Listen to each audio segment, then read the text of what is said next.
Carl Jung, one of the greatest minds in psychology, introduced a concept that many fear yet unknowingly embrace every day: the shadow self. It is the hidden, repressed part of us, the side that we do not show to the world, and at times even to ourselves. This shadow is not merely the dark or evil aspects of our nature, but also the neglected, forgotten, or suppressed parts of our psyche that society, upbringing, and personal beliefs have deemed unacceptable. Jung believed that understanding and integrating the shadow was essential to achieving wholeness as a human being. But why do we fear it so much? Why do we bury these aspects of ourselves deep in the unconscious, only for them to surface in unexpected and sometimes destructive ways? From childhood, we are taught what is acceptable and what is not. Certain behaviors are rewarded, while others are punished or met with disapproval. A child who is naturally assertive may be told they are too aggressive. A child with a wild imagination might be told to stop daydreaming and focus on reality. Over time, these rejected qualities do not disappear. They are simply pushed into the unconscious, forming the shadow. The problem is that whatever is denied does not cease to exist. Instead, it manifests in hidden ways, in outbursts of anger, self-sabotage, addiction, irrational fears, and even projections onto others. When we despise a trait in someone else, it often reflects something within us that we refuse to acknowledge. Jung described projection as one of the main ways the shadow operates. Instead of facing our own flaws, we see them in others. The liar detests dishonesty in others, the insecure person ridicules arrogance, and the repressed individual condemns those who are free-spirited. These reactions are the shadow trying to make itself known, whispering through our emotions, telling us to look within. But most people ignore this call, afraid of what they might discover. To face the shadow requires honesty and courage, a willingness to see oneself in totality, not just as the curated version presented to the world.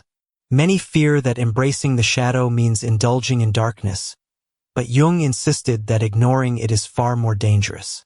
When the shadow is denied, it controls us from the depths, leading to behaviors that feel uncontrollable, like sudden rage, destructive habits, or cycles of self-doubt. On a collective level, when a society represses certain aspects of its nature, these elements emerge in the form of extremism, discrimination, and collective hysteria. History is filled with examples of societies that, in attempting to rid themselves of certain undesirable qualities, only fueled them further, allowing them to erupt in catastrophic ways. Integrating the shadow does not mean letting it take over, but rather understanding it, acknowledging its presence, and allowing it to be expressed in a healthy manner. It means recognizing that anger can be a force for justice, that fear can lead to wisdom, and that even the darkest impulses, when understood, can be transformed into something meaningful. Jung suggested practices like active imagination, dream analysis, and deep self-reflection to explore the shadow. Instead of running from what we fear in ourselves, he urged us to engage with it, to have a dialogue with it, to ask what it wants, what it needs, and what it is trying to teach us. Modern psychology and philosophy continue to explore this idea, showing that people who acknowledge their imperfections tend to lead healthier, more balanced lives. Those who recognize their capacity for darkness are less likely to be controlled by it. Great works of literature, cinema, and art often depict this struggle, the hero who must face their inner demons before they can truly grow. Stories from ancient myths to contemporary films echo this eternal truth. The journey toward self-awareness requires confronting the shadow. Many people unknowingly fear their potential as much as their flaws. The shadow does not only contain the qualities we reject, but also the strengths we do not believe we are worthy of. The artist suppresses their creativity because they fear failure. The leader hides their ambition because they were taught humility is a virtue. The lover holds back their emotions because they were once hurt.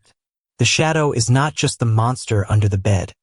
It is also the treasure buried beneath our fears, the untapped potential waiting to be reclaimed.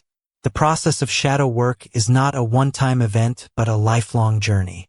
Every day we are confronted with choices, either to remain in ignorance, avoiding the parts of ourselves that make us uncomfortable, or to look within and integrate what we find.